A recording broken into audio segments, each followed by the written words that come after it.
Good morning India. दोस्तों, आज की ये कहानी आपको अगर पसंद आए तो आप इस वीडियो को लाइक करें और चैनल पे पहली बार आए हैं तो सब्सक्राइब करें। चलिए अब इस कहानी को शुरू करते हैं। इस कहानी को सुनते वक्त ईयरफोन या फिर हेडफोन का उपयोग करें। इससे इस कहानी की ऑडियो क्वालिटी आपको पसंद आएगा जब आपके कानों तक पहुंचेगी। चलिए इस कहानी को अब शुरू करते हैं। हेलो दोस्तों, ये कहानी सुनील वर्मा की है। वो कहते हैं, मैं पिछले 10 साल से चंडीगढ़ में रहता हूँ। मेरी उम्र 29 साल है। मेरी पढ़ाई भी यहीं कर रहा हूँ। यहाँ के बेस्ट कॉलेज से मेरी पढ़ाई हुई है। ये कहानी आज से काफ़ी समय पहले की, उस समय की है जब मैं फाइनल ईयर में था। कॉलेज के छात्र संघ में भी सक्रिय था। मैंने एक इलेक्शन भी जीता और प्रेसिडेंट बन गया। प्रेसिडेंट बनने के बाद तो मुझे बहुत ज़्यादा समय छात्राओं की समस्या को लेकर निकालना पड़ता। मैंने बहुत सारे स्टूडेंट्स के प्रॉब्लम को हल किया। उनमें से ज़्यादातर लड़कियां होती, क्योंकि यहाँ के कॉलेज में लड़कियों की संख्या लड़कों से ज़्यादा थी। वैसे तो मेरी बहुत सी लड़कियां फ्रेंड्स थी और मैं बहुतों के साथ रिलेशन में भी था, लेकिन एक लड़की थी। पहले वो मेरी फ्रेंड नहीं थी, उसने बस हाय हेलो ही था, वो भी प्रेसिडेंट होने की वजह से। बाद में उससे इतनी गहरी दोस्ती हो गई कि क्या बताऊं। उस लड़की का नाम आशु। वो बहुत ज़्यादा एक्टिव थी। वो स्टूडेंट्स के लिए कोई भी काम करती रहती, पर स्टूडेंट पॉलिटिक्स में हिस्सा नहीं लेती। वो सेकेंड ईयर की स्टूडेंट और बहुत ही खूबसूरत। हाइट 5 फीट 6 इंच, वजन 50 किलो करीब। उसका चेहरा ऐसा था कि देखने वाले उसकी नज़र ना हटा पाए।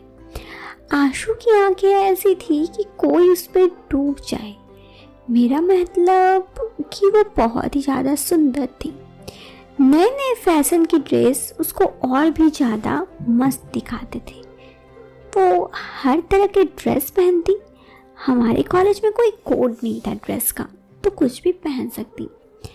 एक बार वो किसी स्टूडेंट के काम की वजह से मेरे पास आई। उसने मुझे बताया ये समस्या है। उसकी वो समस्या बिल्कुल सही थी, बहुत सारे स्टूडेंट्स की थी, इसलिए मैंने उस समस्या को एक ही दिन में सॉल्व करवा दिया। ऐसे में मेरी उससे बातचीत शुरू हो गई। क्योंकि मैं उसकी समस्या को हल करवा दिया था तो वो मेरा काफ़ी क्लोज हो गई थी। फिर हम दोनों दोस्त बन गए। उसके बाद से लगभग हर रोज़ हम दोनों का मिलना होने लगा। वो भी मुझे पसंद करती। वैसे मैं देखने में मैं भी अच्छा हूँ। मेरी हाइट 5 फीट 8 इंच है। एथलिक हूँ और बिल्कुल फिट।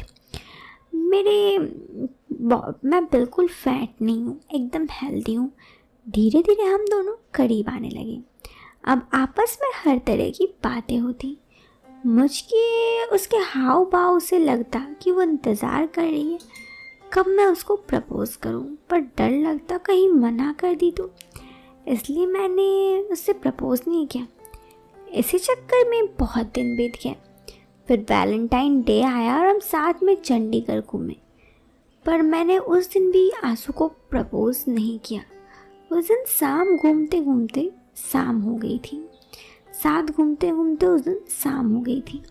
शायद वो तंग आ गई और इसी वजह से शाम को अपने हॉस्टल जाते वक्त उसने पूछ लिया कि मैं उसको पसंद करता हूँ या नहीं। मैं भी अपने मन से सारी बात उसको बता दिया। उसने कहा, जब मैं भी इतनी पसंद थी तो आज तक कहा क्यों नहीं मुझे। मैंने कहा कि परसों तुम्हारा जन्मदिन था और यदि तुम मुझे मना कर देती तो वो दिन तुम्हारे साथ नहीं मना पाता, इसलिए मैं कुछ नहीं कहा। इस बात पर उसने मुझे कहा ओके बाय। मुझे देखकर स्माइल करके हॉस्टल चली गई। हम दोनों ही बहुत ज़्यादा खुश थे। उस रात हमारी फ़ोन पर बातें हुई और सुबह जाकर सोए। ऐसे हमारी लव स्टोरी शुरू हुई। मेरी लव स्टोरी ये बहुत ही खास थी। आंसू मुझे बहुत पसंद थी, इसीलिए तो इतने दिन लगा दिया था उसे प्रपोज करने।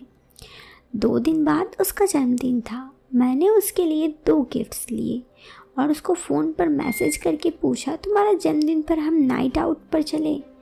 बहुत देर तक रिप्लाई नहीं आया। उसको लेकर मेरे दिल में पता नहीं क्या सोच रहा था। फिर 4 घंटे बाद उसका रिप्लाई आया, ठीक है पर कोई अच्छी सी जगह होनी चाहिए। मैं चंडीगढ़ से थोड़ा दूर 4 स्टार होटल में रूम बुक करवा लिया। उसे अपने बर्थडे वाले दिन अपनी सहेलियों के साथ जन्मदिन मनाया और शाम 6 बजे मुझे फ़ोन किया। आंसू ने कहा आ जाओ हम दोनों चलते हैं। मैंने सारी तैयारियां पहले से कर दी। उसे हॉस्टल से पिक करके हम दोनों मेरी कार में चल पड़े। उसको तो पता ही नहीं था, पर मैं आपको बता दूं, मैं उसको वोदका की बोतल ले ली थी। उसके साथ बाकी सारे सामान, 2 गिफ्ट्स जिसमें से एक सोनी की लेटेस्ट मोबाइल फ़ोन। ये फ़ोन मुझे पिछले हफ्ते मेरे एक दोस्त के पापा ने दिया था। मैं उसका कोई काम करवाया था, उस पर खुश होकर उन्होंने मुझे ये तोहफ़ा दिया था। दूसरा गिफ्ट मौका देकर देने का था और वो बहुत ही ज़्यादा शानदार ब्लैक कलर की ड्रेस थी, तो उस पर सबसे ज़्यादा अच्छी लगती। रास्ता में मैंने उससे पूछा कोई कोल्ड ड्रिंक या जूस पीनी है। उसने कहा मुझे बियर पीनी है।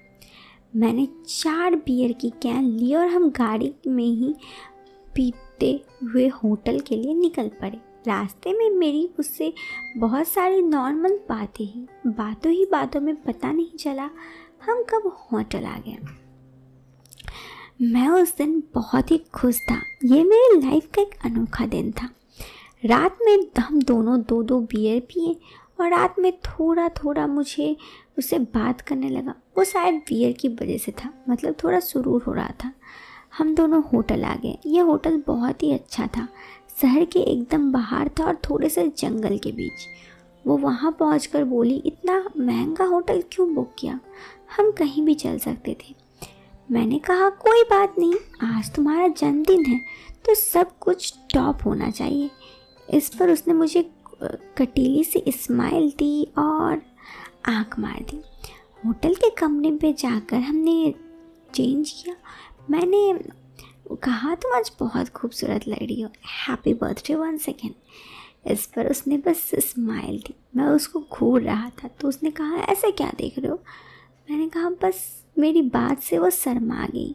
फिर मैंने उससे पूछा बताओ कैसे मनाया आज तुम्हारा जन्मदिन। उसने कहा ये तो तुम ही देखो, मुझे क्या पता। मैंने फिर जो मैं कहूँगा वैसे ही करना पड़ेगा। उसने कहा ठीक है, आज जो तुम करोगे वो होगा, ये तुम्हारी मर्जी, पर तुम्हारा दिन ऐसा हो, ऐसा ही मेरी चलेगी मेरी मर्जी। मैंने कहा ठीक है, मतलब मेरे बर्थडे में उसकी मर्जी चलेगी। उसका बोलने का मतलब ये था। इतनी देर में रूम की घंटी बजी और वेटर केक लेके आया। आंसू केक देखकर खुश हुई। मैंने पहले से ही सारी तैयारी करी थी। हमने साथ मिलकर केक काटा और जन्मदिन मनाया। मैंने उसके सारे चेहरे पर केक लगा दिया। उसके बाद वो साफ़ होने गई। तब मैंने टेबल पर वोदका और बाकी सामान सेट किया। उसने वापस आकर देखा तो बोली अरे वाह तुम तो बहुत बदमाश हो, मतलब आज मानोगे नहीं। मैंने हंस कर रख दिया। फिर हम दोनों थोड़ी बहुत बातचीत किए और मैंने कहा कोई बात नहीं, सब सही होगा। फिर हम दोनों एक दूसरे को देख रहे थे। उसने कहा मेरा गिफ्ट कहाँ है।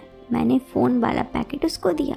उसने पैकेट खोला और कहा ये नहीं यार, ये तो बहुत महंगा है। मैंने उसको मनाया, उसने वो ले लिया। उसके बाद हम दोनों थोड़ी बहुत बातचीत की और हम दोनों इधर उधर की बात कर रहे थे। फिर उसने कहा क्या आज भी तुम मुझे प्रपोज़ नहीं करोगे। मैं उसके पास गया और उसके कहा कि मेरी बात तो सुनो। वो पहले ही काँप रही थी। मैंने कहा आई लव यू, मैं तुम्हें बहुत पसंद करता हूँ।